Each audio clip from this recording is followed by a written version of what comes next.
Hello বন্ধুরা। তো মেয়েরা তো সবাই ফুচকা খেতে ভালোবাসো জানি, বাট ছেলেরা কে কে ভালোবাসো জানি না।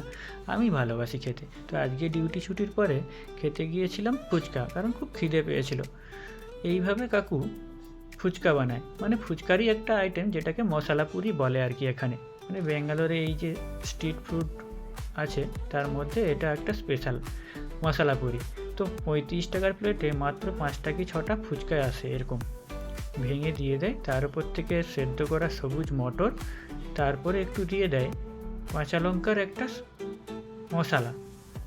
আর এই যে বাড়ি থেকে রেডি করে আনা একটা গরম গরম মশলা, সব সময়ই গরম থাকে। এটাই নাকি মশলা পুরির মেন মশলা, যেটা কাকু বাড়ি থেকেই রেডি করে আনে। এর উপরে দিয়ে দেয় কাটা পেঁয়াজ আর কাঁচা লঙ্কার সাথে ধনেপাতা কাটা থাকে, মিক্স থাকে। তার উপরে ছড়িয়ে দিচ্ছে কাকু সেও, যেতে টেস্টটা আরও ভালো লাগে। এটা হচ্ছে যে খাওয়ার জন্য একটা স্পুন দিয়ে দিল, আর ওপর থেকে কিছু গাজর কুচানো আর একটু ধনেপাতা, ব্যাস রেডি।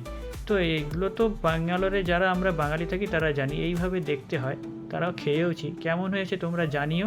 আর এই হচ্ছে কাকুর লিস্ট, মানে চার্ট, প্রাইস চার্ট। 35 টাকা থেকে স্টার, অন্যতে কিছু পাওয়া যায় না। তো কেমন হয়েছে জানিও সবাই কমেন্ট করে।